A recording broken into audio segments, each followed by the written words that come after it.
তো আমাদের কমলবাবুর একটা দ্বিতীয় বা তৃতীয় পরিচয় তো ছিলই, ঔপন্যাসিক বা গল্পকার বা কথা সাহিত্যিক ছাড়াও যে তিনি ছবি আঁকতেন। এবং আমার ঘনিষ্ঠ বন্ধু একজন বারবার আমাকে জিজ্ঞেস করেছেন, যেহেতু আমি চিত্রকলা নিয়ে চর্চা তো করি, আঁকিও এবং পাঁয়তারা কষি থিওরিটিক্যালি, আমাকে জিজ্ঞেস করেছিলেন যে আর কমলবাবু নামে একটা মানে ফ্যানাটিক ভক্ত।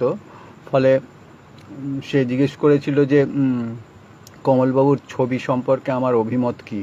তাতে আমি স্পষ্ট বলেছিলাম যে কমলবাবুর ছবি আমাকে সেই অর্থে প্রভাবিত করে না, কারণ চিত্রকলা একটা এক হিসেবে তুমি লোকায়ত বা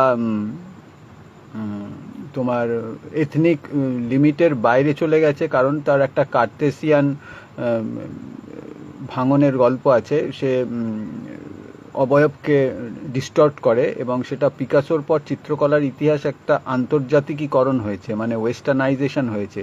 ফলে ছবি আঁকায় ডিস্টরশন বা এই মানে সরঙ্গ ভাঙনের ব্যাপারটা ভীষণ জরুরি আর কি। হ্যাঁ, সব জায়গায় সব কিছুই ভেঙে যাচ্ছে, মানে রাইটিং অফ দ্য ডিজাস্টার যেটা ব্লাসো বলেন, সবই ডিজাস্ট্রাস একটা ব্যাপারে গেছে, ডিকনস্ট্রাকটিভ হয়েছে আর কি। হ্যাঁ, মানে একদম ট্র্যাডিশনাল অন্টোলজিক্যাল যে আমাদের ঐতিহ্য, তাকে ডিস্ট্রয় করেই হাইডেগার বিইং অ্যান্ড টাইম লিখেছেন। সেরকম তা কমলবাবু যে ছবি এঁকেছেন, এমনকি রবীন্দ্রনাথ তার থেকে আধুনিক ছবি এঁকেছেন। যদিও কমলবাবুর ধারা যেহেতু বেঙ্গল স্কুলের ধারা, ওই আমাদের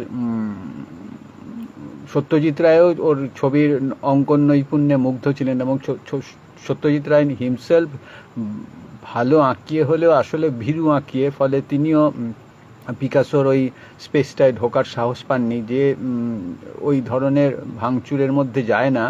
আর আমি তো অ্যাবস্ট্রাক্ট ড্রয়িং একটা অর্থে অপছন্দও করি, কারণ কংক্রিট ড্রয়িং বা অ্যানাটমিক্যাল ড্রয়িং, কারণ ধরো পিকাসোর পর যারা ওই স্পেস এক্সপ্লোর করেছেন তাদের মধ্যে যদি একজনেরই কথা বলি, ধরো উইলিয়াম দ্য কুনিং কুনিং মানে পিকাসোকে আরও একটু লিকুইডেট করতে গিয়ে যেটা হয়েছে, মানে পরে আর অবয়বই পাচ্ছে না, পরে আর চেহারাটাই ধরতে পারছে না আর কি। হ্যাঁ, সেটা একটা তোমার প্যারানোইয়াক স্পেসে চলে গেছে, ফলে আয়তনই ধরতে পারছে না। ফলে কুনিংয়ের কিছু সার্টেন অসম্ভব ভালো ছবি ছাড়া বাকিটা কদাকার হয়ে গেছে। এবং অনেকেরই চিত্রকলা যারা আধুনিক ছবি আঁকে, তারা বেশিরভাগ কদাকার ছবি আঁকেন, কারণ হচ্ছে সৌন্দর্য হানি হয়ে গেছে ব্যাপারটা। এবং কদাকার ছবি মানেই ভালো, আধুনিক এবং আভাগার ছবি, এরকম ভাবার কোনো কারণ নেই। হ্যাঁ, অনেকেরই সেই মানে ক্রকিজের যে ব্যাপারটা আর কি, মানে স্কেচি সৌন্দর্য, তার যে সৌকর্য অনেকেই হারিয়ে ফেলে। মানে একটা কোথাও ছবি আঁকার মধ্যে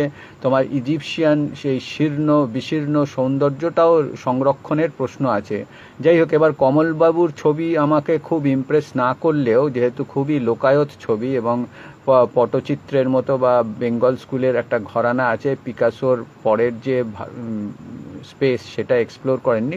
রোলাবার তো শখের ছবি আঁকিয়েছিলেন, হেনরি মিলারও ছিলেন, শিল্পীরা অনেক লেখকই ছবি আঁকেন, কিন্তু তারা ভয়ঙ্কর ওই যে আমাদের ওই উইলিয়াম ব্লেকের মতো দুঃসাহসী ছবি কেউ আঁকতে পারে না। মানে উইলিয়াম ব্লেকের সাকসেসর সেই হিসেবে রবীন্দ্রনাথ, মানে কবি ভয়ঙ্কর আধুনিক ছবি এঁকেছেন। কমলবাবু সেই অর্থে আধুনিক চিত্রকলা মানে করেননি, অনুশীলন করেননি। কিন্তু আমি এই প্রসঙ্গে কেন বলছি, কারণ হচ্ছে সবাই সবসময় সেই মিডিয়ামটাকে অ্যাপ্লাই করেন না। কমলবাবুর যে চিত্রকলার যে বিচ্ছুরিত প্রতিভা, সেটা শিল্পী হিসেবে পেন্টিং বলো যাই বলো, সেটা উপন্যাসে করেছেন। সেটা হচ্ছে তোমার কমলবাবু এক জায়গায় বলেছিলেন, সেটা সেদিনকে আমাকে আদিদেবও বলছিল, কারণ আদিদেবকে আমি ওটা বলেছিলাম। আদিদেবও তো ছবি আঁকা অনুশীলন করে এবং এক হিসেবে আমার প্রায় ভাবশিষ্যও বলা যায়, কারণ আমি ওর মাথায় ওই জিনিসটা ঢোকাতে চাই, যাতে অ্যাবস্ট্রাক্ট ছবি শুধু না আঁকে,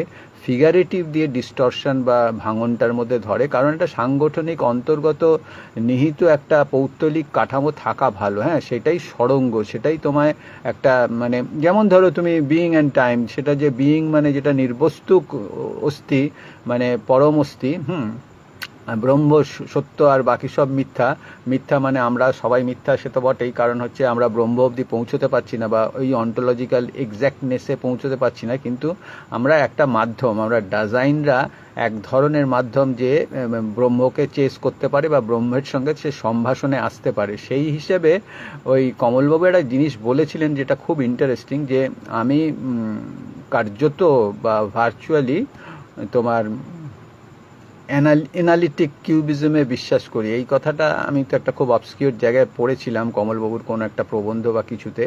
আসলে খুব বড় লেখকরা খুব কদাচিৎ একটা দুটো সূত্র দিয়ে যান বা অনেক সূত্র দেন, আবার কখনো খুব গুপ্ত সূত্র থাকে। এই কারণে আমি এইটা খুব অ্যাম্বিশাস প্রজেক্ট, কতক্ষণ বলতে পারবো জানি না। এটা আমি দুটো জায়গা থেকে করব আর কি। পিঞ্জরে বসিয়া সুখের একটা জায়গায় চিঠি, টুকরো চিঠি কালেক্ট করবে আর কি। সেই গোটা ঘটনাটা ওই ব্রায়ন জিসিন যেটা করেছিলেন, উইলিয়াম বারুসকে প্রেরণা দিয়েছিল, তারপর আমাদের সুবিমলদাও খানিকটা প্রয়োগ করেছিলেন। কাট আপ মেথড, আসলে আমরা কোনোটাই কন্টিনিউয়াস প্রোজ বা চিন্তা করতে পারি না, তার মধ্যে একটা ডিস্টরশন বা ওই ডিসকন্টিনিউয়াস ব্যাপার থাকে। সেই ডিসকন্টিনিউটিটাকে কমলবাবু মন্তাজ ধর্মীভাবে, কারণ চিঠি আর আয়না এই দুটো লেইট মোটিভকে কমলবাবু থ্রু আউট উপন্যাসে বিভিন্ন লেখাতে বারবার ফিরে এসছে। যেমন ফৌজি বন্দুকে আছে চিঠি আই খতনে চাক্কু মারা, হ্যাঁ, ফলত সব জায়গায় চিঠি। তা এখানে আছে, সেদিন এই হিরণার টিলায় এখানে উড়িতে থাকা কতক কাগজ টুকরা প্রত্যক্ষে তুমি থমকাইলে, মানে স্ত্রী মনিব পত্নী মনিবকে সম্ভাষণ করছেন, চমকিলে, তুমি স্তম্ভযুক্ত হও, তুমি আতঙ্কিত, ক্রমে তোমার নিরীহ ওষ্ঠ সম্পুট স্ফীত হইল, এতই যে তুমি যেমন দারুণ হুঙ্কারে প্রতিবাদে দিক চরাচরে দৃষ্টি সঞ্চালন করিয়াছিলে, দূর হইতে জেঙ্গিল পক্ষী তোমার রোষযুক্ত ভাব অনুমানে আমাদের মাথার উপরকার আকাশ অতিক্রম করে নাই। এই ধরনের ম্যাজিক রিয়ালিজম কমলবাবু ব্যবহার করেন, যে এমন সে একটা উপত্যকার মধ্যে দাঁড়িয়ে এমন হুঙ্কার ছাড়ছে, সে যে দানবীয় ক্রাই, হ্যাঁ, সেই কান্না শুনে বা আক্রোশ শুনে পাখি পর্যন্ত সচকিত হয়েছে, বুঝেছে এখানে কিছু ডাল মে কুচ কালা হয়, এখানে ওর মাথার ওপর দিয়ে উঠলে হয়তো একটা বন্দুক চলে যাবে। হ্যাঁ, একমাত্র টিলার যে দেবতা, টিলার অন্তর আত্মা যিনি তোমার ওই বৈগুণ্যে নির্ঘাত হর্ষযুক্ত হইয়াছিলেন। আসলে একটা সম্পূর্ণ ভার্জিন একটা স্টেট অফ জঙ্গলে হঠাৎ কাগজের টুকরো, সেটা একটা সভ্যতার প্রতীক হিসেবে ভায়োলেন্টলি উপস্থিত। তুমি ধরো একটা আমি যে কোম্পানিতে কাজ করতাম, বস নিজে কুড়োতো, মানে যদি কার্পেটে, লাল কার্পেটে একটা টুকরো কাগজ বা কিছু পড়ে থাকতো, ওর চোখে ডিস্টার্ব হতো এবং সে তুলে আনতো। কোনোদিন বলতো না যে কৌশিক ওটা কুড়িয়ে আনো, হ্যাঁ, নিজে এনে বাস্কেটে ফেলতো, কারণ সে ওই একটা জায়গায় বসে তত্ত্বাবধান করছে এবং তার চোখে ওই অ্যাস্থেটিক একটা ডিস্টারবেন্স বা পাংটাম হচ্ছে আর কি। হ্যাঁ, সেই যে উস্কাচ্ছে চোখটাকে, সেটা ফলে এইটাই মনিবের হলো আর কি। তোমার ওই বৈগুণ্যে নির্ঘাত হর্ষযুক্ত হইয়াছিলেন টিলার অন্তরাত্মা, যিনি ওটা ভার্জিন স্টেটেই রাখতে চান। তত অচিরাত তুমি বিপুলতর দাপটে নির্ঘোষিলে, এখানেও কাগজ। অথচ দেখুন, এটা আমি অমিয়ভূষণ ডিকনস্ট্রাক্ট করতে গিয়েও দেখাবো। আসলে ওখানে লাঙ্গলের বিরুদ্ধে অমিয়ভূষণ বলেছেন, এখানে কমলবাবু কাগজের বিরুদ্ধে বলছেন, কিন্তু কাগজ ছাড়া প্রকৃতিও হয় না। প্রকৃতি যদিও মানে গাছকে নিংড়েই কাগজ হয়, কিন্তু কাগজই তো সব। মানে যেটা লেভিস্ত্রস সম্পর্কে আমাদের দেরিদা বলেছেন, যে লেভিস্ত্রস তোমার বলেছেন যে দুটো সভ্যতা, যে সভ্যতা নয় তোমার কি বলে, মানে যে অ্যাবরিজিন জাতির লেখার ইতিহাস নেই, সে তোমার খুব একটা হিসেবে ডিফারেন্ট আর কি। হ্যাঁ, দুটো, একটা জাতির একটা উপজাতির লেখা বা ভাষা আছে, মানে লিপিবদ্ধ করার জিনিস আছে, আরেকটা নেই। যার নেই তার সঙ্গে খুব একটা সভ্যতার ডিফারেন্স আছে। কারণ হচ্ছে রিটেন টেক্সট যদি থাকে, তার পুরো ডিসকোর্সটা পাল্টে যায়। হ্যাঁ, তত অচিরাত তুমি বিপুলতর দাপটে নির্ঘোষিলে, এখানেও কাগজ। মানে কাগজ যেন একটা অশুভ জিনিস, আর কাগজের থেকে মহৎ আর শুভ্র এবং কিছু ভালো হতে পারে না। কাগজ হচ্ছে হোলি টেক্সট, হ্যাঁ, মানে হোলি শাস্ত্র, ফলে হচ্ছে একদম পরম শাস্ত্র, ওখান থেকেই শুরু, তার আগে কোনো শুরু নেই মানুষের। হ্যাঁ, তোমার বাচনভঙ্গিতে চমক আয়রনি শ্লেষ ছিল, এর মধ্যে আর কি নিজে সেলফ কন্ট্রাডিকশনটা আছে বলেও বলছেন আর কি। হ্যাঁ, কিন্তু কাগজ চোখে পড়েছে একটা ডিস্টারবেন্স হিসেবে। হ্যাঁ, কাগজের যে হোয়াইট ভায়োলেন্স, হ্যাঁ, তার নীরবতা, তার উচ্চকিত নীরবতা, হ্যাঁ, কারণ তা লিপিবদ্ধ হতে পারে।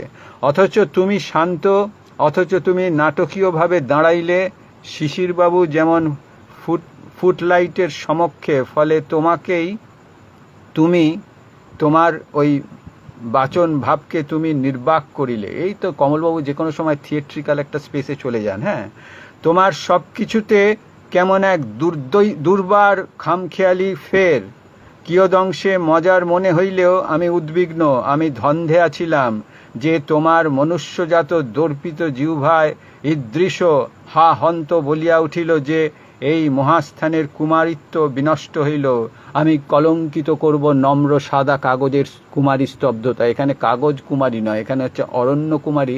সেখানে কাগজ এসে একটা ভায়োলেন্ট ঘটনা ঘটালো, মানে একটা ধর্ষণের প্রতীক হিসেবে, একটা ফ্যালিক অর্ডার হিসেবে সেখানে প্রথিত হলো আর কি। হ্যাঁ, কাগজ যেন একটা ফ্যালাস আর কি। হ্যাঁ, বাস্তবিকই ফ্যালাস, কারণ সেটা উৎকীর্ণ হয়, সেটাই লিপিবদ্ধ হয়। তোমার মনুষ্যজাত দর্পিত জিহ্বায় ঈদৃশ হা হন্ত বলিয়া উঠিল যে এই মহাস্থানের কুমারিত্ব বিনষ্ট হইয়াছে, ওই সকল কাগজের টুকরায় যে ইহার এই টিলার পুণ্য যা কিছু, ইহার গৌরিত্ব অহংকার ধ্বংসপ্রাপ্ত হইয়াছে, যে আমারে উদ্দেশ করত ইহাই ইঙ্গিত করিলে, এবং যে হায় তুমি না একদা কামনা করিয়াছিলে যে এরূপ মহিমার কূর্মপৃষ্ঠ জমি কি শান্তরাস্পদ, কি স্তব্ধতা, এখানে এক সুবিশাল নয়ন সুখ নবরত্ন মন্দির উৎসর্গ করিব। আরে মন্দির উৎসর্গ করলেই তো ওখানে আবার একটা কাউতালি পরিস্থিতি হবে। হ্যাঁ, সেখানে যত পান্ডা সব টাকা খাবে আর ঘুষ দিয়ে পুজো দিতে হবে, সে একটা ৯-৬ কাণ্ড হবে। ওখানে মন্দির করবে অথচ কাগজ থাকা যাবে না। হ্যাঁ, কি অদ্ভুত কথা, মানে ভক্তি মার্গের একদম চরম নিদর্শন। অবশ্য যদি এমন সুকৃতি থাকে, অবশ্য যদি আদিষ্ট হই কখনো কখনো এখানে শ্রী শ্রী মায়ের মন্দির স্থাপন করিব, কিন্তু এখন এই টিলা ইহা এখন অশাস্ত্রীয় হইয়াছে। শাস্ত্র তো কাগজেই লিপিবদ্ধ হয়, অথচ অশাস্ত্রীয় হয়েছে যেহেতু ওখানে একটি কাগজের টুকরা সেটাকে বিষাক্ত করেছে। এই টিলারে কেহ আর নালিশ জানাইবে না, মানে একদম অকৃত্রিম, একদম আরণ্যক একটা বিশুদ্ধ টিলা থাকলেই সেখানে মানুষ নালিশ জানায়, যেটা আমাদের অলোকরঞ্জন দাশগুপ্তর একটা কাব্যগ্রন্থ, অসাধারণ কাব্যগ্রন্থের নাম। অলোকরঞ্জনের তো বটেই, আমার বাংলা কবিতার বই নিহিত পাতাল ছায়া বা এরকম সব, হ্যাঁ, ঘুমিয়েছ ঝাউ পাতা, সেরকম অলোকরঞ্জনের একটা বইয়ের নাম জবাবদিহির টিলা। সেই আর কি বলছে, এই টিলারে কেহ আর নালিশ জানাইবে না। প্রসঙ্গত বলি, অলোকরঞ্জন দাশগুপ্ত জার্মানিতে এই বইটা আমাদের পিঞ্জরে বসিয়া সুখ জার্মান ছাত্রদের পড়াতেন। সেটা ওয়ান্ডারফুল একটি বইয়ে তোমার উত্তরাধিকার বলে একটি সংখ্যাতে বেরিয়েছিল এই লেখাটা, খুবই চমৎকার এবং রোমহর্ষক আর কি। হ্যাঁ, এই টিলারে কেহ আর নালিশ জানাইবে না, সাক্ষী মানিবে না, জবাবদিহি চাইবে না, এরকম আর কি। অত্যাশ্চর্য যে কেবলমাত্র কাগজ টুকরা দর্শনেই তুমি ভূত মতিচ্ছন্ন। মানে আসলে কনটেক্সট পাল্টালে জিনিসটার মানে ভায়োলেন্স বা স্বরূপও পাল্টে যায়। কাগজ যদি ওরকম আরবিট্রারিভাবে একটা সবুজ আরণ্যক পরিস্থিতিতে একটা কাগজ পড়ে, সেটা সভ্যতার বা তোমার কনজিউমার প্রোডাক্ট হিসেবেই সেটা লিপিবদ্ধ হয় বা ভায়োলেন্ট একটা ব্যাপার করে। তোমার এই অতি অপ্রাকৃতিক বিলাপ বচনে আমি অথইতে আমাতে যারপরনাই এক পরমাশ্চর্য ভীতি সঞ্চারিত হয়, যে আর তোমার ওই দুঃখ দশা আমারে বিষণ্ণ মুহ্যমান করিলে। জানি তুমি ধার্মিক, তুমি অতীব সূক্ষ্মাতি সূক্ষ্ম। এই যে তুমি অতীব সূক্ষ্মাতি সূক্ষ্ম, এর থেকে বড় কমপ্লিমেন্ট হয় না। কমলবাবুর থেকে সূক্ষ্মাতি সূক্ষ্ম কেউ নেই, কারণ লেখা শুধু সত্যদ্রষ্টা হলে হয় না, লেখা এক ধরনের প্রযুক্তিগত সূক্ষ্ম মারপ্যাচ। সেই মারপ্যাচ জানার জন্য সব কিছু পড়তে হয়, মানে ইনসাইড আউট। এবং খুব সাধারণ লোকদেরও লেখা পড়তেন। এই মার্সেল প্রুস, জয়েস তো উনি গুলে খেয়েছেন, ছেড়ে দাও, হ্যাঁ, পুরোটাই তো জয়েসিয়ান কমলবাবু। মানে সুহাসিনী পমেটম শেষটা হচ্ছে সুন্দর সুন্দর সুন্দর, ইয়েস ইয়েস ইয়েস, যতবার ইয়েস আছে ইউলিসিসে ততবার বলতে গেলে সুহাসিনীর পমেটমে সুন্দর কথাটা আছে, প্রথম থেকেই আছে। মানে সুহা সুন্দর কিনা, উষার থেকে সুন্দর কিনা, কামিনী দিদির থেকে সুন্দর কিনা, বা রবি বর্মার শকুন্তলার থেকে সুন্দর কিনা, এই সুন্দর নিয়ে পুরো চর্চা হচ্ছে। এবং পরীর সৌন্দর্য নিয়েও যোহন একাদশী তাকে দীক্ষিত করবে, এবং যোহন একাদশী ভীষণও দেখেন, এবং ভীষণে ওকে নিয়ে হরিয়া ঠাট্টাও করবে যে 18 বছরের মেয়ের ওপারে যাবে না সেই ভীষণের পরী যে দেখেছিল রাত্রে। হ্যাঁ, যোহন একাদশীর সেই আতঙ্কের গল্প এখানে আছে, বলবো। এটা যদিও পিঞ্জরে বসিয়া সুখ আলোচনা করছি। জানি তুমি ধার্মিক, তুমি অতীব সূক্ষাতি সূক্ষ্ম, তুমি অভিমানী, কত কত তুচ্ছ কিছু তোমারে হিম করে। মানে আসলে খুব হাইপার সেন্সিটিভ লোক, যে কোনো সূক্ষ্ম অবমাননায়, নিজের অপমান শুধু না, যেমন হচ্ছে রাস্কলিনকভ একটা স্বপ্নে দেখছিল যে একটা ঘোড়াকে, মানে ঘোড়ার গাড়ির মানে সওয়ার যে আর কি, মানে গাড়োয়ান, নিজেই মালিক, সে কিভাবে পিটিয়ে মারলো, সেই যে দৃশ্য। মানুষ আসলে এত সমবেথী, সেইটা কমলবাবুর মধ্যে আছে সূক্ষ্মতা, সেইগুলো। কত কত তুচ্ছ কিছু তোমারে হিম করে, সেই মনে পড়ে সুন্দর মহিমাময় গম্ভীর গভীর খদির বৃক্ষপূর্ণ আইবুড়া কুজ্ঝটিকাময়ী জঙ্গলে, যেখানে পেচকের আওয়াজে শিকড়গুলি ভয়ঙ্কর, যেখানে পেচকের আওয়াজে শিকড়গুলি ভয়ঙ্কর, বৃক্ষপূর্ণ আইবুড়া কুজ্ঝটিকাময়ী জঙ্গলে। হ্যাঁ, আইবুড়া মানে হচ্ছে ভার্জিন। হ্যাঁ, মানে কমলবাবু শব্দকে যেভাবে ডিসপ্লেসড করেন, এবং কি মানে অসাধারণ। এবং পেচকের আওয়াজে শিকড়গুলি ভয়ঙ্কর, একদম সুরিয়াল পেন্টিং। মার্কস আর্নেস্টের ছবি আছে, দেখবে, একদম যে পেচকের আওয়াজে যে ভয়ঙ্কর শব্দ হয়, তার যে সিসমোগ্রাফিক রূপায়ণ, সেটা যেন অঙ্কিত শিকড়ে লিপিবদ্ধ হয়ে আছে। হ্যাঁ, এবার যেখানেতে লতা গুল্মে প্রায় হরিণের শিং আটকাইয়া যায়, এহেন সংস্থানে তথায় অনেক লজ্জাবতী ও বিবিধ ভূমি গুল্মের কাছেতে সমক্ষে এক টুকরা দৈনিক টাইমস কাগজ। হঠাৎ একটা নিউজ পেপার দেখেছে, সিভার্সের মার্মালেড জার ও সাদা পিগ মুদ্রিত টিন ও IXL এপ্রিকট জ্যামের টিন দর্শনে তুমি কি পরিমাণ গ্রাম্য। মানে এইগুলো ওই যে চেঞ্জাররা গিয়ে ওই জায়গাটাকে কলুষিত করে দিয়েছে। হ্যাঁ, তুমি নিশ্চিহ্ন, মানে তুমি মাটিতে মিশে গেলে, তুমি মর্মপীড়িত ম্রিয়মান হইয়াছিলে, তুমি তদানীন্তনকালে এক মৌমাছি দেখিলে, যাহা ওই বিকট সংস্থানে পরিক্রমণরত, তাহারে তুমি নির্বোধ বলিলে। আসলে ওই ওভালটিনের ওইসবের গন্ধে মৌমাছি তো ওটা হাইডেগার তো আলোচনাই করেছেন, যেটা ওই ইউজেন ফিঙ্ককে করে উৎসর্গ করেছিলেন, যে ফিঙ্ক বারবার বলতেন এই বইটা আরও ইম্পর্টেন্ট, মানে বিইং অ্যান্ড টাইমের থেকেও ইম্পর্টেন্ট। হ্যাঁ, ওই যে তোমার সলিটিউড আর ওই নিয়ে একটা বই আছে তোমার বিইং অ্যান্ড টাইমের পরে, সেটা তো লেকচার, পরে ওটা সংকলিত হয়েছে, ওই বইটা পারলে পড়ো। ওর মধ্যে আছে যে মৌমাছি কিভাবে প্রি প্রোগ্রামড হয়ে থাকে, মৌমাছি কোনো ইচ্ছা শক্তির দ্বারা চালিত হয় না। হ্যাঁ, ফলে তো সে গন্ধ দেখে সে গন্ধে মোহিত হয়েছে। আমাদের তো মিষ্টির দোকানে দেখি মৌমাছি বসে থাকে, হ্যাঁ, ওই রসগোল্লার রসে ডুবে মারা যায়। তুমি পীড়িত ম্রিয়মান হইয়াছিলে, তুমি তদানীন্তন কালে এক মৌমাছি দেখিলে। এই মৌমাছি বা ইয়ের কথা তোমার আমাদের গোলাপ সুন্দরীতেও আছে,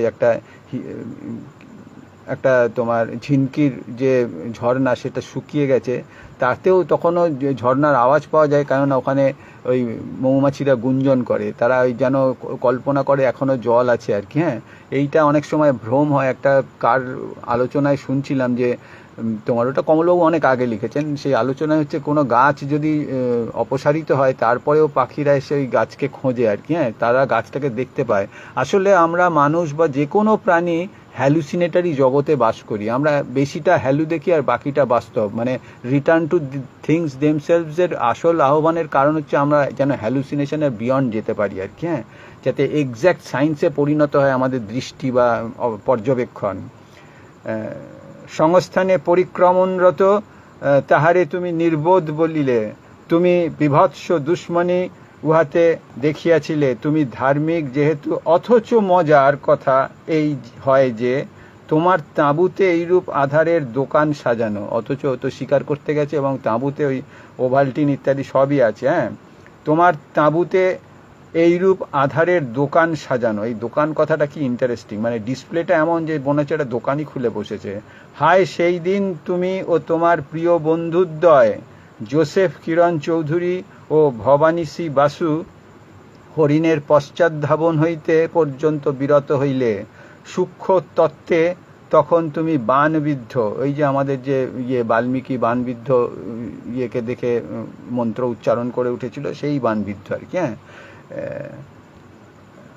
যে তুমি ভক্তিযুক্ত মনে চরণামৃত পান করো, সেই তুমি তোমাকে যখন যখন মনে পড়ে আমি কীদৃশী অচিন বালিকা, মানে স্ত্রী ওখানে বালিকা হয়ে যায়, কারণ হাজব্যান্ডের এমন ভয়ঙ্কর একটা ট্রান্স হচ্ছে ওই ধরনের ঘটনায় আর কি, যে ওখানে মৌমাছি উঠছে এবং ভার্জিন ফরেস্টকে একদম নষ্ট করে দিচ্ছে, সভ্যতার নানা রকম উপকরণ আর কি। হ্যাঁ, কনজিউমার প্রোডাক্ট। ওখানে টাইমস পত্রিকাটার এক খণ্ড ওখানে একটা ভায়োলেন্স হিসেবে, আসলে ওটা তো পিকাসো করেছেন পেন্টিং। হ্যাঁ, একটা তোমার ম্যাগাজিন বা একটা নিউজ পেপারে পেজ এনে পেস্ট করে দিয়েছেন, একদম মিউজিক্যাল ইনস্ট্রুমেন্ট আঁকছেন, তার অ্যাবস্ট্রাকশন, তার কিউবিজম, তার মধ্যে কাগজ আটকে দিচ্ছেন। আসলে এইটা তো ছবির যে সতীত্ব সেটাকে ডেস্ট্রয় করেছিলেন। হ্যাঁ, ফলত ওটা পিকাসো অনেক আগে করেছেন, 100 বছর আগে করেছেন। এই সকল কাগজের টুকরা সকল তখনও ওই টিলায় উড়িতে আছে। আহ, ক্ষণজীবী পতঙ্গ সকল, তুমি সুঘরাইকে এক টুকরা কুড়াইতে নির্দেশ দিলে, টুকরা আনিত হইল। টুকরা আনিতে হইল মানে কি অদ্ভুত স্টেটমেন্ট, মানে ভৃত্যকে বললো এই টুকরোগুলো কালেক্ট কর চল, এবং নানা রকম দূরত্ব, সেই দূরত্বগুলোই কিউবিজমের নানা ফরম্যাট আর কি, নানা সারফেস। হ্যাঁ, তুমি সুঘরাইকে এক টুকরা কুড়াইতে নির্দেশ দিলে, টুকরা আনিত হইল। তাজ্জব তুমি আজন্ম সংস্কার ভুলিলে, তুমি কি নেটিভ, মানে আসলে অন্য লোকের প্রাইভেট একটা করেসপন্ডেন্সের মধ্যে তুমি ঢুকে পড়ছো, তুমি তার মধ্যে ঝাঁকি মারছো, তুমি ভয়ারিজমের শিকার হচ্ছ। তোমার তো একটা ডিস্টেন্স থাকা উচিত প্রত্যেকের প্রাইভেট জিনিস আর কি।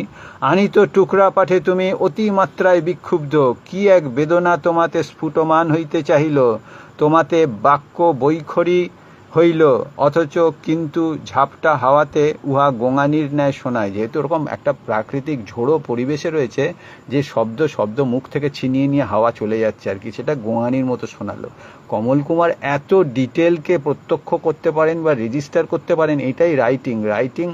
স্থূল গল্প সবাই বলতে পারে, আসলে সেই মুহূর্তে যা ঘটেছিল তার এক্স্যাক্ট রূপায়ণ আর কি। হ্যাঁ, তোমার আদেশে তোমার প্রিয় ভৃত্য টুকরা সংগ্রহে প্রবৃত্ত হইল। এই স্থান বৃহৎ হইল।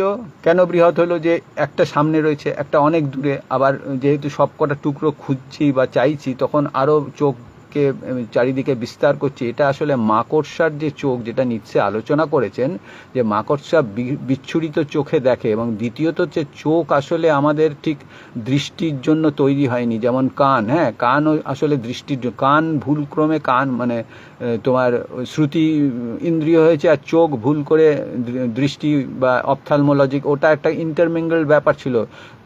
অরিজিনালি চোখ যেভাবে ডেভেলপ করেছে, তার যদি এভলিউশন বা ইয়েটা দেখি, দেখা যাবে চোখ কিন্তু এক ধরনের স্থানকে লোকেট করতো, মানে ওটা কিন্তু দৃষ্টি বা ভিশনের থেকে, মানে ভিশনের যে একটা ইউনিলাইনিয়ার ফরম্যাট আছে সেটা নয়, অনেকগুলো টুকরো, অনেকগুলো সমন্বয় বিচ্ছুরণ তার মধ্যে রয়েছে আর কি। হ্যাঁ, ফলে হচ্ছে এই স্থান বৃহৎ হইল, এই স্থান আসলে অসংখ্য হইল, একটা সিঙ্গুলার স্থান, একটা মানে পিকিউলিয়ার তোমার হেটারোটোপিয়াকে আঞ্জাম দিচ্ছে কমলবাবু।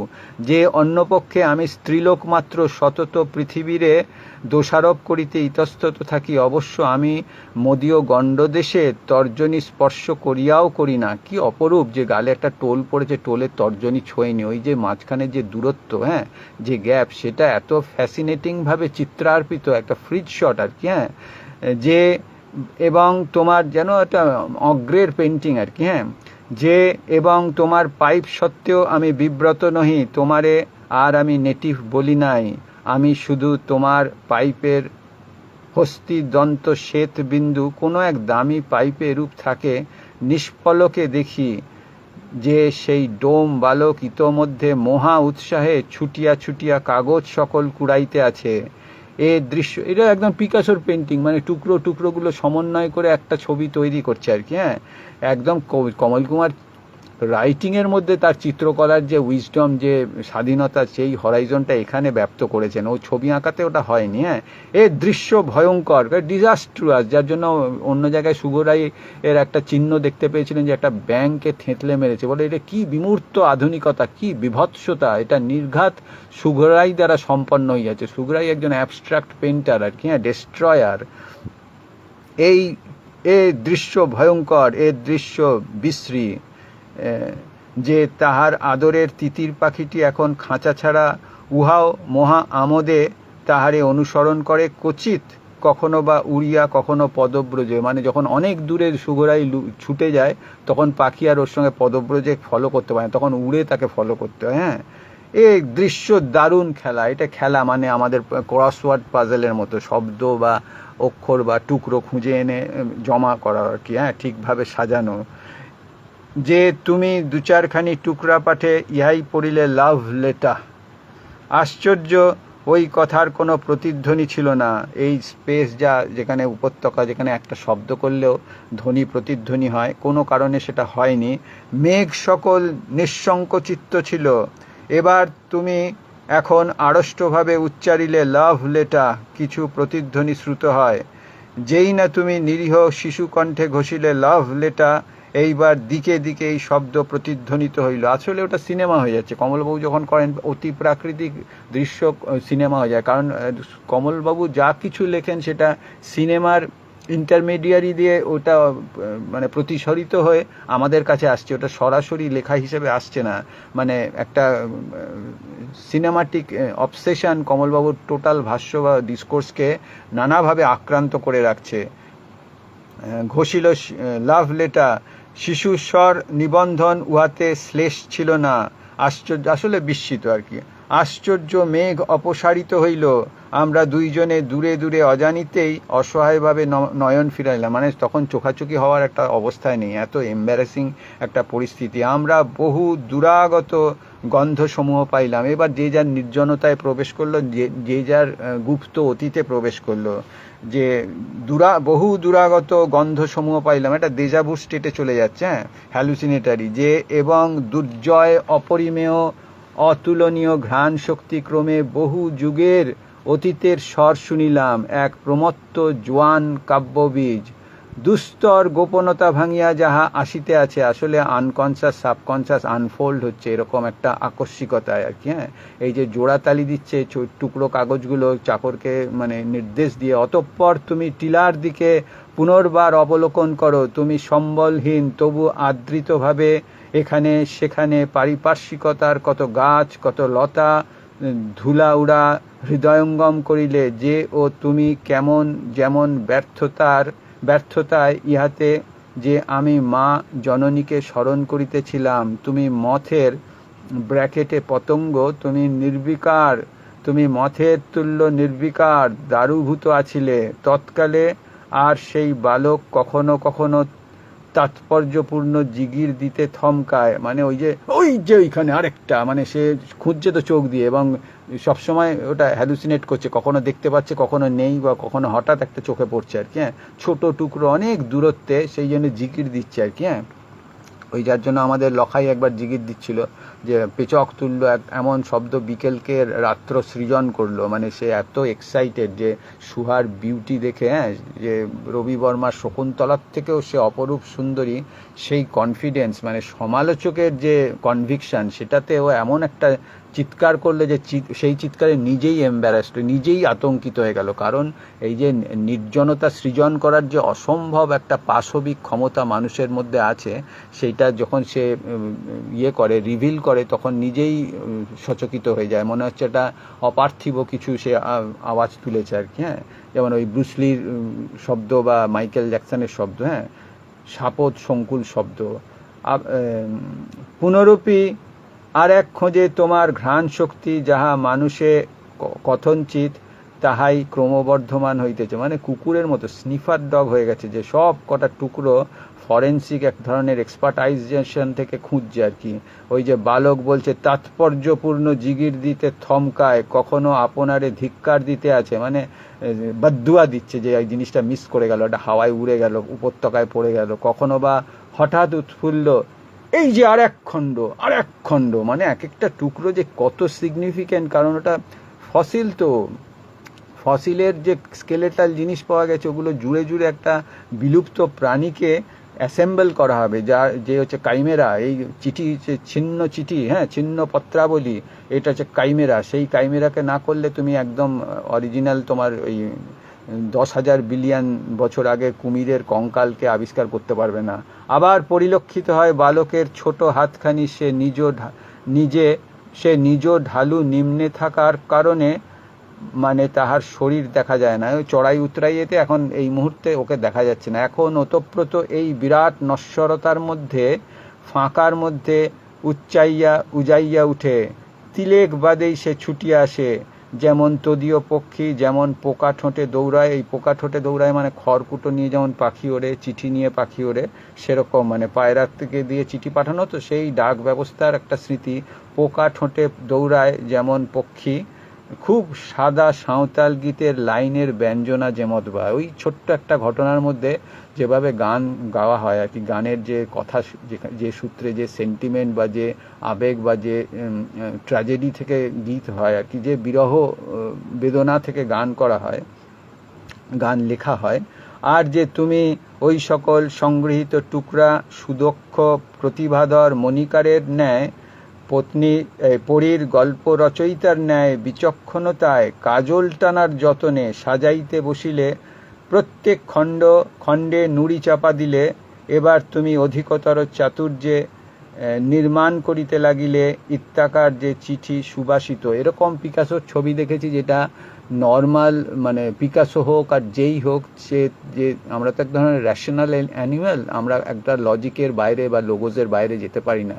পিকাসোর ওই ছবিটা কখনো দেখাবো, যে ওই ছবি কাঁচি দিয়ে কেটে নতুনভাবে রিঅ্যাসেম্বল করে ছাড়া ওই অ্যানাটমি, ওই সরঙ্গ তৈরি করা যায় না। কারণ হচ্ছে তুমি কোনো না কোনো সূত্র দিয়ে মানুষের স্বাভাবিক অ্যানাটমির দ্বারা পরিচালিত হবে তোমার পুরো অপারেশনাল সিস্টেমটা। একমাত্র যদি তুমি সেটা কাট আপ মেথড ইউজ করো, যে কন্ট্রাডিক্টারি স্পেসগুলোকে আবার রিঅ্যাসেম্বল করো নিয়ম ভেঙে আর কি, যার জন্য অনেক সময় আমরা নিজেরাও খেলতাম যে চোখ বন্ধ করে ছবি আঁকা। চোখ বন্ধ করে আমি আর আমার বান্ধবী খেলতাম। ধরো বললো যে এবার একটা তুই জানলা আঁক, তারপর বললো জানলার নিচে ফ্লোর, সেখানে এক জোড়া জুতো আঁক। জুতো আঁকলাম, আমি কিছু দেখতে পাচ্ছি না। তারপর বললো আচ্ছা তুই দেয়ালে একটা ক্যালেন্ডার আঁক, হ্যাঁ, এবার আঁকলাম। ওই জানলার প্যারাপিটের ওপর তুই একটা ফুলদানি আঁক, এবার ফুলদানি, বললো একটা প্রজাপতি উঠছে আঁক, এবার ফুলদানির ওপর কতগুলো রজনীগন্ধা স্টিক আছে আঁকলাম। তারপর বললো এবার চোখ খুলে দেখলাম যে ফুলদানিটা কোথায় চলে গেছে, মানে একটা বিশাল ডিজাস্টার হয়ে গেছে। সেরকম এই যে অ্যাসেম্বল করা, ব্লাইন্ড লোক যখন করে তখন গোটা ব্যাপারটা অন্যরকম হয়। তার সঙ্গে স্পেসের সেন্সটা, সে ভাবছে প্রায় অলমোস্ট আমি অ্যাকিউরেট আঁকছি, কিন্তু তার ওইটুকু ছোট্ট একটা খাতার চতুষ্কোণের পরিসরে এত দূরত্বগুলো বিভিন্নকরণ হয়ে যাচ্ছে। ফলে এটা একটা পিকিউলিয়ার ঘটনা আর কি। চোখ দিয়ে আমরা যখন দেখি সেটা একটা রিজনের রিডিউসড হয়ে যায়, হ্যাঁ, রিজনের বাইরে বা ইররেশনালে পৌঁছতে হয়, তো সেই ম্যাডনেসে। এবার হচ্ছে প্রত্যেক খণ্ডে নুড়ি চাপা দিলে, এবার তুমি অধিকতর চাতুর্যে নির্মাণ করিতে লাগিলে ইত্যাকারের যে চিঠি সুবাসিত, চিঠিতে সুরভিত গন্ধ দেওয়া। সম্ভবত খোঁপায় ছিল তেল চিহ্ন নাই, ব্লাউজের অন্তরে বুকের ঘামে অক্ষর তাই নির্ঘাত আর্দ্র হওয়ত ছাত্রা, মানে কিছুক্ষণ আগেই, অর্থাৎ সদ্য ছেঁড়া এই চিঠি প্রথম না, কিছু উত্তরের পর পুরুষের হস্তাক্ষর, পুরুষেরই, ও প্লেটোনিক, ফ্যাব ব্রাউন, ও নিশ্চয়ই ফ্যানি হইতেই হইবে। কাগজের কোনো ছোকরা, কলেজের কোনো ছোকরা বেশ কথা ভালোবাসিতে চাহিতেছে, আর মেয়েটি বোধহয় লিখিয়াছিল বিবাহিত, হয়তো না, সেলিয়ান হাইটের তোড়, চমৎকার পেগানাইজ। সেলিয়ান হাইটেও ইহা নূতন পেগানাইজেশন, যে এবং এই পর্যন্ত বলিয়া তুমি আমার প্রতি নেত্রপাত করিলে, আমি অসহিষ্ণু হইলেও তোমার ব্যবকলনে ডিডাকশন খুশি অবশ্য হোমস স্মরণে শার্লক হোমস সমগ্র ব্যাপার শুদ্ধ করিয়া নহে, বরঞ্চ তোমার এতাদৃশ বৈচিত্র্য আমার এমনিতেই বেশ লাগিতেছিল। মানে আসলে হাজব্যান্ড খুব গম্ভীর এবং স্কলার, তো এখন একটা ছেলে খেলা তাকে পেয়ে বসেছে এই রিঅ্যাসেম্বল করার আর কি। হ্যাঁ, এটা তো হয় আমাদের ট্রিস্ট্রাম স্যান্ডিতেও, তুমি ওর বাবার চরিত্রে দেখবে অনেক রকমের ছেলে মানুষই, হ্যাঁ, স্কলারলি ছেলে মানুষই। নিশ্চয়ই আমিও কোনো ঘরে ছিলাম, যেমন আমাদের অবন ঠাকুর করেছিলেন কাটুম কুটুম, সে একদম পাগলামির একটা চরমে গেছিল, কিন্তু তাতে যে সৃষ্টিটা হয়েছিল রবীন্দ্রনাথের চিত্রকলার তুল্যমূল্য, বা ওই তোমার লিপিচিত্র বা লিপি ইরেজারের যে ব্যাপারটা যেটা পৃথিবীতে একদম অ্যাবসলিউটলি ইউনিক ব্যাপার, যেটা পিকাসো বা কারুর কল্পনার বাইরে আর কি, সেটাও আরেক ধরনের কিউবিজম মার্জিনালিয়া। হ্যাঁ, ফলে হচ্ছে ওই ছেলে মানুষের জন্য ওই যেখানে পৌঁছতে পেরেছিল আর কি আমাদের অবন ঠাকুর। তোমার এতাদৃশ বৈচিত্র্য আমার এমনিতেই বেশ লাগিতেছিল, কারণ আজকে ওর একটা অন্য ট্রান্সফরমেশন দেখছে হাজব্যান্ডের। হ্যাঁ, নিশ্চয়ই আমি কোনো ঘরে ছিলাম। এখন তুমি স্নায়ু বিধ্বস্ত, কেননা চিঠির মধ্যে ফাঁকা খানিক স্থান টুকরাহীন, সেখানে টিলার জমি গর্জন করিতেছিল। সেই অ্যাবসেন্স মানে ভায়োলেন্স অফ অ্যাবসেন্স। হ্যাঁ, অ্যাবসেন্স ইটসেলফ একটা কাইন্ড অফ ভায়োলেন্স, মানে একটা ভার্টিগো, একটা অতল ব্যাপার। পোকা ঘাস ফুল উদ্ধৃত এই ফাঁক নিরখিয়া তুমি জড় তুমি আধ্যাত্মিক। যে ঝটিতি ব্যক্ত করিলে আহ নিষ্ঠুরতা, পত্রলেখক এক বিভৎস নিষ্ঠুরতা প্রত্যাশী, হন্যে নিষ্ঠুরতা তাহার স্বর্গ। মানে একটা ম্যাসোসিস্টিক স্পেসেও সে চলে গেছে। ইহার পর তুমি প্রচণ্ড প্রসারিত রিখিয়ার সভ্যতার দিকে ব্যগ্রতায় তাকাইলে আহ রিখিয়া বলিয়া, এবং যে তুমি মহাশক্তিতে শ্বাস গ্রহণ করিলে, যাহাতে বহু দূরস্থিত বৃক্ষলগ্ন পরগাছা চমকিত হইল। শনৈ যে আরও যোগ দিয়াছিলে, মনে করো পিগানাইজেশনের তোরে দুইজনেই দুইজনকে একে অন্যরে কীদৃশী ভয় পাইতে চাহে, সমস্ত অস্তিত্ব কণ্টকিত। আর আমারে জিজ্ঞাসিলে, না না, আমার সায় প্রত্যাশায় কহিলে, কেন মানুষ এতেক নিষ্ঠুরতা চাহে? নিষ্ঠুরতাই কি প্রেমের মৃত্তিকা? একের নিষ্ঠুরতায় ক্ষয় করিবার চায় অনৈসর্গিক মরালিটি। ফুলের ঘায়ে যে মূর্ছিত, এখন সে দলিত হইতে প্রস্তুত।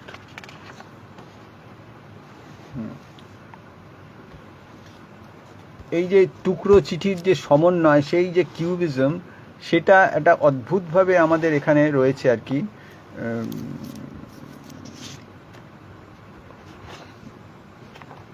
কমলবাবুতে এটা অদ্ভুত যে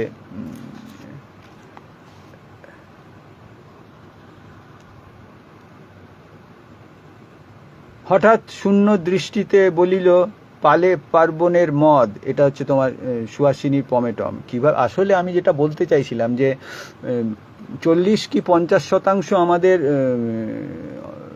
ধৈর্যটি প্রসাদ জয়েসের ইউলিসিসটা লিখতে পারেন, বাকি একটা বড় অংশ ওটা ইউলিসিস বাঙালিদের পক্ষে লেখা সম্ভব নয়। সেটা কমল কুমার আঞ্জাম দিয়ে দেখিয়েছেন, কারণ সেই যে সার্সি, তার মধ্যে যে হ্যালুসিনেটারি টাইম আর স্পেস ইন্টারমিঙ্গল করছে, জাম্বলড আপ হচ্ছে, সেটা কমলবাবু একদম টেকনিক্যালি হয়তো 2-3 পাতায়, সেটা জয়েসের অন্য তোমার 10ম এপিসোডে আছে, পুরো ইউলিসিসটার একটা সিনপটিক ভার্সান, একটা ছোটো ভার্সান। হ্যাঁ, সেরকম ছোট ছোট অংশ দিয়ে তিনি প্রমাণ করেছেন কমলবাবু যে এটা সম্ভব, মানে একটা সার্সির মতো একটা ভয়ঙ্কর চ্যাপ্টারও লেখা সম্ভব, যে চ্যাপ্টার পড়ে মানে বলেছিলেন, ইউলিসিস পড়ে ভ্যালেরি জয়েসকে বলেছিলেন, এই তুমি সার্সির জন্য অমর হয়ে থাকবে, গোটা বই তো ছেড়েই দিলাম। হ্যাঁ, আসলে সার্সি নিজেই একটা গোটা বই, কিংবা পেনেলোপি। হ্যাঁ, মানে এক একটা চ্যাপ্টার নিজেই একটা করে বই, মানে স্বয়ং সম্পূর্ণ। হঠাৎ শূন্য দৃষ্টিতে বলিল, পালে পার্বণের মদ, এবং পোস্টকার্ড দ্বারা কপালের ঘাম নিকাইতেই সচেতন আফসোস করিল, হায় হায়, যাস শালা ভূষর কালি গেল জেবড়ে দেখি। আর যে পোস্টকার্ডটি অবলোকন জন্য চোখের নিকটে আনে, অজস্র অন্যের বুক ফাটা বাক্যের মধ্য দিয়া উপর দিয়া তাহার শ্বেদবিন্দু এ মরজগতের গূঢ়তম বাস্তবতার সূচনা করিল। যোহন একাদশী এত গভীরভাবে নিজের শ্বেদবিন্দু ইদানিং ধারায় পরিণত কখনো পর্যবেক্ষণ করে নাই। মনে হয় উদ্বৃত্ত অশ্রুবিন্দু অশ্রু বাড়ি কি শ্বেতবিন্দু, আসলে ওর স্ত্রী পালিয়েছে, তার ফলে ওর একটা বিক্ষুব্ধ মন আর কি। হ্যাঁ, ও 3-4 দিন ওয়েট করেছিল ওই বউ ফিরে আসবে বলে, একদম ওই আমাদের সেলিনের ইয়েতে আছে journey to the end of the night. ওর যে প্রথম প্রণয়িনী ওই মুসিন, হ্যাঁ মুসেন, ও ওরকম একবার হচ্ছে বোমা, ওই তো প্রথম বিশ্বযুদ্ধের পটভূমিতে লেখা তো, এবার হচ্ছে সেই সময় যখন বিমান হানা হয় তখন সাইরেন বাজে, সবাই গিয়ে কোথাও একটা ট্রেঞ্চ বা কোথাও লুকোয়। ওরা যেখানে থাকতো তার আন্ডারগ্রাউন্ডে একটা গরুর মাংসের একটা ইয়ে ছিল, স্টোর ছিল, সেখানে সবাই লুকোতো যে সময় বোমা হানার আশঙ্কা হতো বা ওই বিমান হানা হতো আর কি। হ্যাঁ, তখন ওই সবাই চলে যাচ্ছে, মুসিনও যাচ্ছে, তখন ওই বারদামুকে বলল তুমিও চলো, বারদামু যেতে রিফিউজ করলো, বললো ওরকম একটা ভয়ঙ্কর মাংসের গন্ধের পরিবেশে, ভ্যাপসা গন্ধে আমি যেতে পারবো না, তাতে আমার মাথায় বজ্রপাত হোক, বোমা পড়ুক তাও ভালো। ওই যে মুসিন চলে গেল, মুসিন বারবার ডাকলো, গেল না ইয়ে বারদামু, তাতে মুসিন বুঝতে পেরেছিল যে এই লোকটা আমাকে আমার বিপর্যয় বা আমার আতঙ্কের সাথী হবে না, ও নিজের একটা মানে মুদ্রাদোষে নিজেই হতেছে, আলাদা হয়ে থাকবে। সেই যে রিফিউজাল, সেই তারপরে ও ভাবলো যে ওই সাইরেন থেমে গেলে যখন সবাই আবার ফিরে আসে, ও মুসিন আর ফিরে এলো না। ও কিন্তু অপেক্ষা করছিল, অপেক্ষা করতে করতে সেদিন অপেক্ষা করলো, আরও 2 দিন অপেক্ষা করলো, 1 মাস অপেক্ষা করলো, 1 বছর অপেক্ষা করলো, তারপর বোধহয় সারা জীবন আর অপেক্ষা করেনি। ততদিনে মুসিনের স্বরূপ ওর কাছে পরিষ্কার হয়ে গেছিল। এখানেও সেই ওই স্ত্রী একটা কুলটা মেয়েকেও বিয়ে করেছিল, ওই ঘনশ্যাম খ্যামটাল ওকে মানে জপিয়েছিল। ও তখন বুড়ো হাবড়া, ও তালে বিয়ে করে ফেলেছিল, তো বউ পালিয়ে গেল। হ্যাঁ, ফলে হচ্ছে ওই যে রাগ, তাতে ও যেহেতু ডাক পিয়ন ছিল, পোস্ট কার্ড দিয়ে ওর ঘাম মুছতে গিয়ে, আমাদের তো আমি শক্তির গল্প শুনেছি, মানে যে সময় শক্তির কিছু বদনাম শুনেছি, শক্তি নাকি ওরকম কাগজের ওই তোমার দেশের যখন কবিতা বিভাগের সম্পাদক ছিল, তখন কেউ ওর কাছে গেলেই বলতো যে এই চেয়ারে হয়তো একটু চায়ের দাগ পড়েছে, ও কিছু কবিতা দিয়ে মানে তরুণ লেখকের, তরুণ কবির মানে পাঠানো কবিতা দিয়ে ওই জায়গাটা মুছে আবার বাস্কেটে ফেলে দিত। হয়তো নির্বাচনেই সেগুলো আগে বাজেয়াপ্ত হয়েছে জানি না, কিন্তু এটা শক্তির অনেক রকম বদনামের মধ্যে এইটা আর কি, যে যারা মানে অনেক জিনিস নিয়ে কারবার করে, সেই জিনিসটাকে সেটাকে একটা মিয়ার থিং হিসেবে ট্রিট করে, মানে বস্তু হিসেবে বা নির্দিষ্ট জিনিস হিসেবে, যে একটা লোক খুব সেন্টিমেন্টালি পাঠিয়েছে, তার কত আশা আকাঙ্ক্ষা, সে প্রত্যেকটা পরের সংখ্যায় দেখবে তার কবিতা বেরিয়েছে কিনা, সেসবের তোয়াক্কা সে করে না, সে ওটাকে নষ্ট করে দেয় আর কি। হ্যাঁ, উপর দিয়া তাহার শীতবিন্দু এ মরজগতের গূঢ়তম বাস্তবতার সূচনা করিল। যোহন একাদশী এত গভীরভাবে নিজের শ্বেতবিন্দু ইদানিং ধারায় পরিণত কখনো পর্যবেক্ষণ করে নাই। আসলে এই অক্ষরের ভেতর দিয়ে যে ওই ঘাম গড়িয়ে যাচ্ছে, এই রবীন্দ্রনাথের তোমার পুরবীর চিত্রকলা বা ওই পাণ্ডুলিপি চিত্রণের মতো, সেই গড়িয়ে যাওয়াটা এমন একটা ভয়ঙ্কর ডাবল ইভেন্ট হয়ে যাচ্ছে যে ওটা একটা পেন্টিং বা একটা ভয়ঙ্কর একটা রক্তস্রাবের মতো একটা জিনিস হচ্ছে। হ্যাঁ, অক্ষরের স্রাব হচ্ছে আর কি। হ্যাঁ, ইদানিং ধারায় পরিণত কখনো পর্যবেক্ষণ করে নাই, কনটেক্সটটা পাল্টে গেছে, তো ফলত ওর কাছে ওই ব্যাপারটা ভয়ঙ্কর একটা ছবি হচ্ছে। মনে হয় যে যেমন ওই স্ত্রীলোকের ওই আমাদের ওই পিঞ্জরে বসিয়া শুকে আছে, যে ওই ব্লাউজের মধ্যে রেখেছিল, ঘামে জেবড়ে গেছে, শব্দ পড়া যাচ্ছে না, ফ্যানি ব্রাউন, হ্যাঁ ব্রাউনটা পড়া যাচ্ছে না, কিছু শব্দ জেবড়ে গেছে, এখানেও সেই ঘামে জেবড়ে গেছে আর কি, দুটোই ঘাম, শ্বেতবিন্দু। চোখের মানে তাই মনে হয় উদ্বৃত্ত অশ্রুবাড়ি কি শ্বেতবিন্দু, অশ্রুবাড়ি মানে স্ত্রী চলে যাবার দুঃখে, এই দুটোতেই একটা বিয়োগান্তক প্রেমের গল্প আছে। চোখের কাছে আনা চিঠিটার অনেক বাক্যই তাহাকে কেমন যেমন হিংস্র করিয়াছিল। সে দাঁতে দাঁত দিয়া শ্লেষে তীব্র কষ্ট পাবে না, একা যোহন একাদশী পাবে কি? যোহন একাদশী তুমি না এঁটো বিয়ে করবে না, কেমন হলো এখন? ও একটা বাদী মেয়েকে বিয়ে করে ও আরও বড় কেস খেয়ে বলছে তুমি না এঁটো বিয়ে করবে না। ওই সমস্ত সংকল্প ভেঙে যখন আরেকটা বিয়ে, সত্যি একটা বিয়ে করলো, সেই বউও তাকে দাগা দিল আর কি। হ্যাঁ, অবিলম্বেই মুখভঙ্গিতে বিকৃত স্বরে ওয়ার চিঠির পদ অনুকরণ শোনা গেল। ব্যাবা আমাদের খুব ভালি কষ্ট। হ্যাঁ, ও ভেঙচি কাটছে চিঠির পংক্তি থেকে। এবার অভিশাপও যে মর মর জ্বলে পুড়ে মর, এবং আসলে আমিও কষ্ট পাচ্ছি, তোরাও কষ্ট পা। এবং তখনই কি যেন অচিরাত চিন্তায় বৃদ্ধের ঘটিয়া গেল, আর যে পরপর চিঠি খুলিয়া পড়ে, ওই সময় তাকে ভয়ারিজম আক্রান্ত হলো সে। হ্যাঁ, এই যে কিউবিজম আর ভয়ারিজম, মানে যেখানে কিউবিজম ইটসেলফ একটা ভয়ারিজম, মানে যখন কিউবিজম কেন, তুমি সুররিয়ালিজমও, যেটা দেখা যায় না সেটা যখন এক্সকুইজিট কোর্পস আর কি, যে আমি আঁকছি, তুমি আঁকছো, হরি আঁকছে, মধু আঁকছে, একটাই ছবি, কিন্তু ওটা ডিসকন্টিনিউয়াস, কেউ দেখতে পাচ্ছি না কোন ছবিটা আগে এঁকেছি। তারপর পুরোটা আনফোল্ড করলে দেখা যাবে চারজনে মিলে একটা যৌথ চিত্রকলা হলো, সেটাই একটা তোমার একটা পলিফোনিক স্পেস তৈরি করলো। এই যে ভয়ারিজম, মানে এখানে হচ্ছে পিকাসো যেটা করেছেন যে হচ্ছে যেটা দেখা যায় সেটা তো আঁকছি, আর যেটা দেখা যায় না, যেটা ইনভিজিবল, আমি যদি ফ্রন্টালি বা একটা মহিলা নারী নগ্ন অবস্থায় ফ্রন্টালি তোমার সামনে থাকে, তার নিতম্ব তুমি দেখতে পাবে না, পেছনটা, সেই পেছনটাকেও সামনে আনাটাই হচ্ছে কিউবিজম, হচ্ছে 380 ডিগ্রিকে সামনে আনা, অন্তরাল আর মানে ইনসাইড আউট। ফলে এই যে ব্যাপারটা, এই ভয়ারিজমটা পিকাসোর যেমন ছিল, এখানেও সেই অ্যাপ্লিকেশনটা হচ্ছে। আসলে এটা এক ধরনের প্লাস্টিক আর্টই কমলবাবু লেখার মধ্যে দিয়ে প্রমাণ করছেন, একটা থিওরিটিকো প্র্যাকটিক্যাল স্পেসে এনে আর কি। বিদ্রুপ যে পরপর চিঠি খুলিয়া পড়ে এই ভয়ারিজমে আক্রান্ত হলো।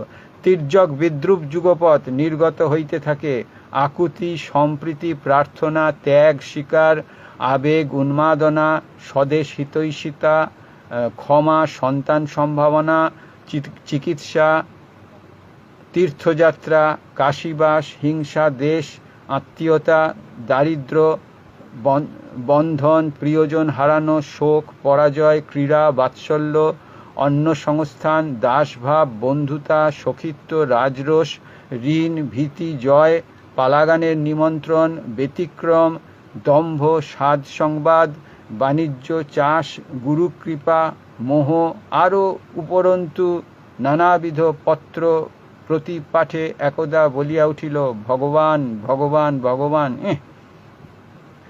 এ সময় ঝটিতি মনে ফুলদোল মেলার তসবিরওয়ালার পসারের একটি নগণ্য ছবি, ইহা কখনো যে তাহার নজরে পড়ে, মন আকর্ষণ করে, তাহা যথার্থই স্মরণ নাই।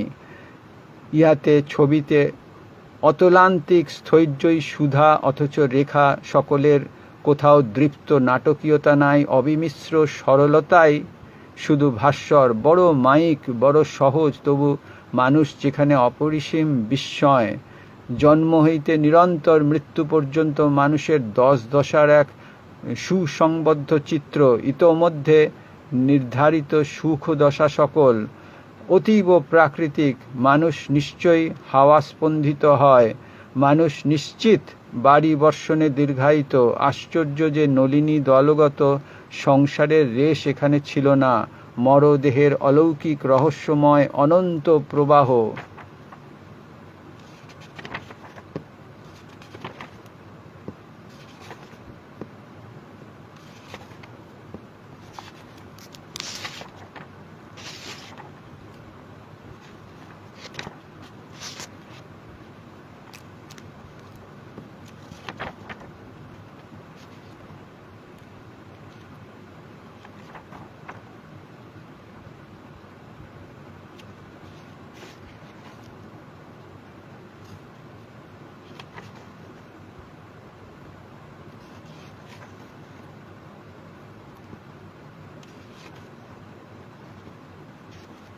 এই তারপর ওটা অন্যত্র, এই জায়গাটা খুব ইন্টারেস্টিং, মানে ওই সঙ্গে, মানে ওর অনুষঙ্গে একটু কাছে, মানে এমনভাবে পুরো ব্যাপারটা ক্যালাইডোস্কোপিক্যালি বিন্যস্ত আছে উপন্যাসটা, যে তুমি যদি পুরোটা কি বলে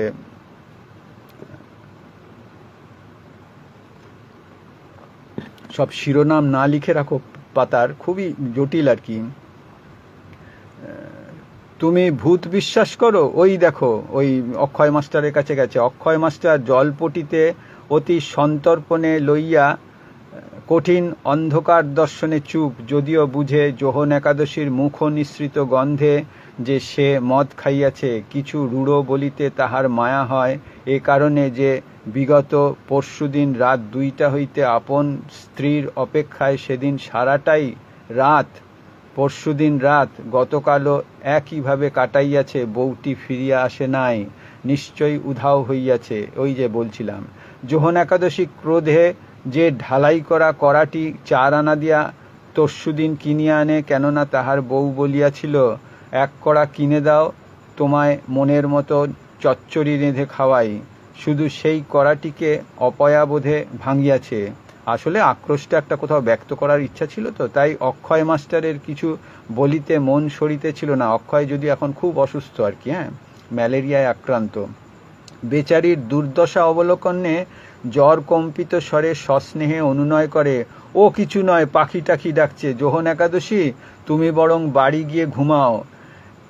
এতাদৃশ উক্তিতে যোহন একাদশী সোজা হইয়া ঝটিতি লাফে অল্প দূরে থাকিয়া হাত নাড়িয়া কহিল, না না, উ কথাটি বলো না, ওদের জন্যই ঘর ছেড়ে এলাম। চারিদিক থেকে লাইন লাইন কথা। তার আগে একটা অংশ আছে, কি ট্রিমেন্ডাস।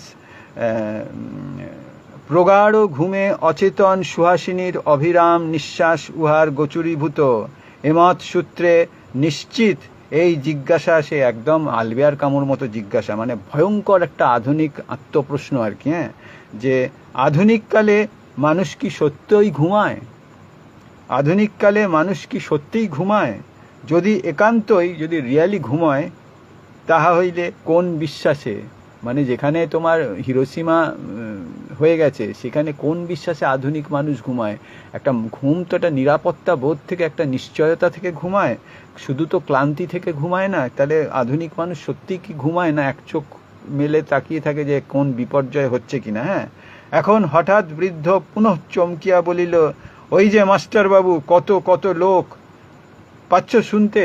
ওকে ওই যে চিঠিগুলো ডিস্ট্রয় করেছিল তাদের অন্তরাত্মা ওকে আক্রমণ করছে। ওরই নিজস্ব হ্যালুসিনেটারি কারণ হচ্ছে মানুষ তো নিজে অপরাধবোধে ভোগে, তার জন্য কাউকে অ্যাকিউজ করতে হয় না, তার নিজের বিবেক থেকে ওই অভিযোগটা তৈরি হয় আর কি। হ্যাঁ, চারিদিক থেকে লাইন লাইন কথা রকমারি গলায় এখানেও ধাওয়া করছে। সত্যই তাহার ঘরে এই ব্যাপারের শুরু। এই যে আমাদের ইয়েতেও আছে কারামাজাবে, ওই আমাদের ইভান তার নিজের ভূতের সঙ্গে কনভারসেশন করবে, সেই রকম আর কি। হ্যাঁ, সে যখনই দরজা খুলিয়া ঘরে প্রবেশ করিয়াছে, অমনি কিশোর কণ্ঠের আওয়াজ। ভূষণের পা ধরিয়া তাহার কাছ হইতে এই জায়গাটুকু পাইয়াছি। বাবা, আমাদের বড় কষ্ট, মা বাবুদের বাড়ি রান্নার কাজ এত কষ্টেও লয় নাই, তুমি একবার এসো। এ সকল কথা শ্রবণে যোহন একাদশী আশ্চর্যান্বিত। এ যেমন চিঠির কিয়দংশ, যে চিঠিগুলো ধলতার জলে নষ্ট করেছিল আর কি। হ্যাঁ, আর সে শব্দ নিচয় মিলাইতেই আবার চিঠি লিখাবার মতো আমার সঙ্গতি নাই। মানে এত সে একটা পোস্ট কার্ড, মানে মানে 1 পয়সারও কম দাম সেই সময় ছিল আর কি। আর সে শব্দ নিচয় মিলাইতেই আবার চিঠি লিখিবার মতো আমার সঙ্গতি নাই। আর কিছুদিন ফণিকে থাকিতে দিন। আপনাদের ঋণ কখনোই শোধ হইবার নহে, তাহার পরীক্ষার মুখ চাহিয়া একথা বলা। আমরা আপনাদের দাস হইয়া। এহেন বেদনাযুক্ত স্বর যোহন একাদশীকে শুষ্ক করে। এমত সময় আরও করুণ আওয়াজ চালের উপর হইতে আসিল, সে তোমার ভাই ধনির ঘরে পড়ে, মা সত্যিই কি তুমি ভুলেছ? তাহার মৃত্যু অবধারিত। পরক্ষণেই শ্রী শ্রী দুর্গা সহায়, শ্রী চরণেষু দাদা। মা আর কতদিন? তীর্থ যদি না যান। আবার অন্যত্র হইতে শোনা গেল, বীজ ধান অনেক হাজা। পরক্ষণেই ঘরময় লোবাঙ্গের গন্ধে ভরিয়া গেল। আল্লাহ মঙ্গলময়, বাজান বাজান, আমার আর দিন আমার নাই, তোমাকে দেখিতে স্বাদ হয়, বড় স্বাদ।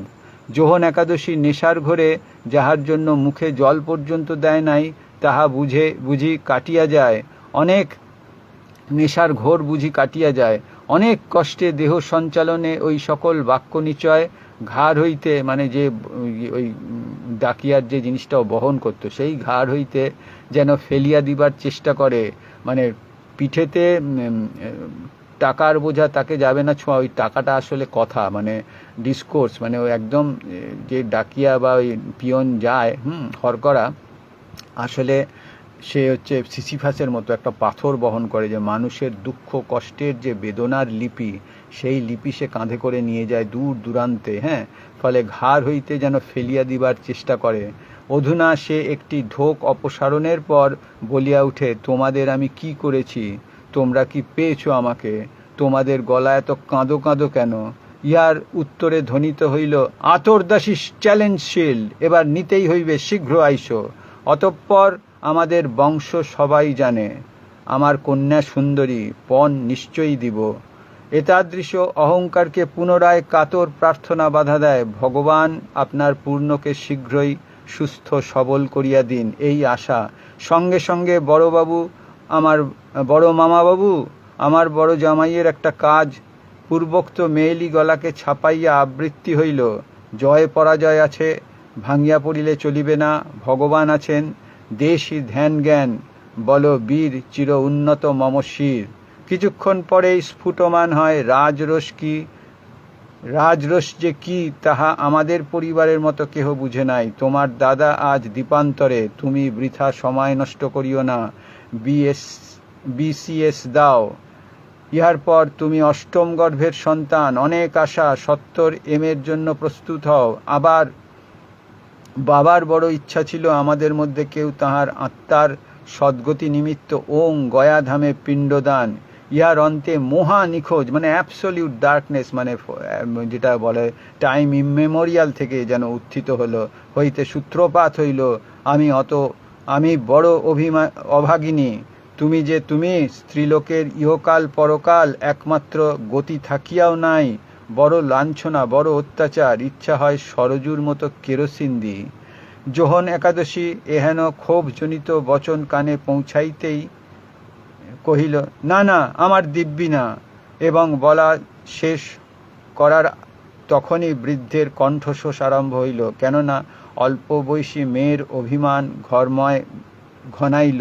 বেশ, তোমার যা ইচ্ছা হয় করো, তাহাই করিও, বাধা দিতেও চাহি না, ভগবানকে নিশ্চয়ই আমি ডাকি, সম্পর্ক এক জনমের নহে, মনে রাখিও, তুমি বিবাহ করিয়া সুখী হও, সর্বান্তঃকরণে কামনা করি।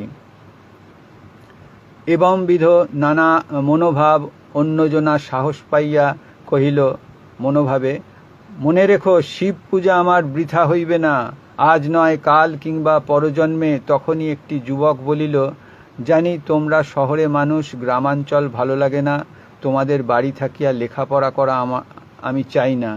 গ্রীষ্মের ছুটিতে ইহাতে কে যেন ছোট আয়না হইতে মুখ তুলিয়া কহিল, ও এবার আমাকে কলিকাতায় যখন যাই তখন হোস্টেল হইতে এসে সীতা দেখিতে নিয়ে যায়।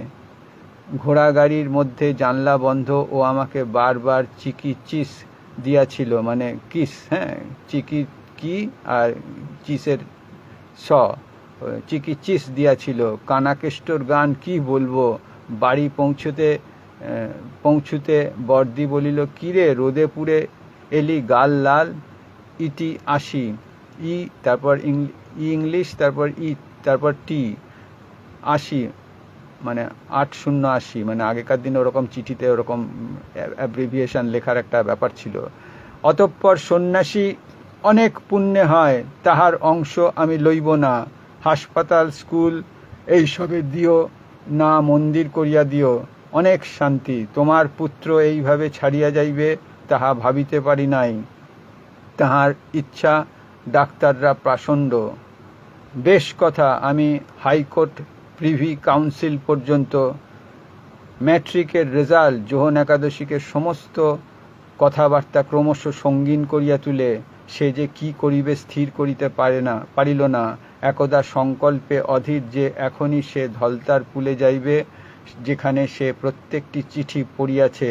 মহা আক্রোশ, এই যে যেখানে ধলতার পুলে গিয়ে সে সব চিঠি পড়েছিল, আসলে ওই যে আমরা স্লিভার বলে একটা ছবি দেখেছি, তার আগে তো বোধহয় হিচকক একটা ছবি করেছিলেন, যে একটা পা ভেঙে একজন বসে আছে, সে সারা বাড়িটার সমস্ত ঘটনা পর্যবেক্ষণ করছে। ওই যে ক্লোজ সার্কিট টিভি সিস্টেম, তার মধ্যে থেকে পুরো জগৎটাকে নানা রকম ঘরের অন্তঃপুরের সমস্ত ডিটেল ঘটনা, তার যে কি বলে নভেলিস্টিক রিয়ালিটি, সেগুলোকে খণ্ড খণ্ড অংশে দেখানো, সেই মন্তাজ বা সেই কিউবিজমটাই কমলবাবু এখানে অসম্ভব একটা ইয়েতে করেছেন। ফলে এখানে তোমার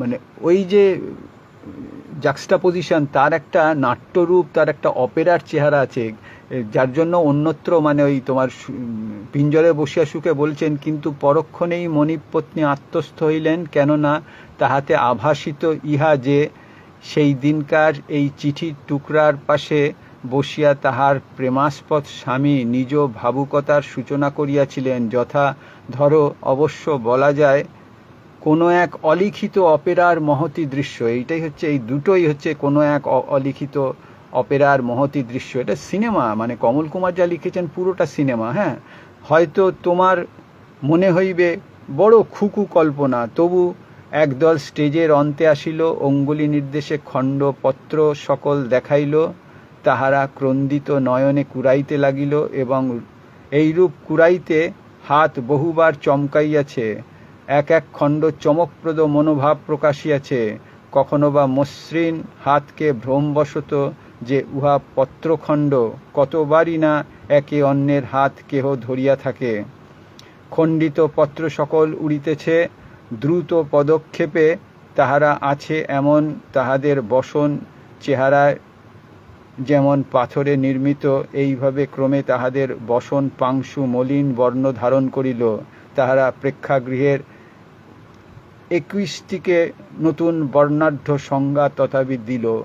এইভাবে মানে একটা নাটকের পরিবেশ তৈরি করা এবং নানা রকম বিপরীতধর্মী ঘটনা বা আশা আকাঙ্ক্ষার ছবি এইভাবে মূর্ত করে ওই চিত্রকলার যে আসল প্রতিভা সেটা তিনি লেখার রূপে দিয়েছেন, কিন্তু ছবি আঁকাতে সেই মানে মাল্টিফ্যারাস স্পেসে উনি যাননি, ওখানে সিঙ্গুলার সিম্পল ছবি এঁকেছেন।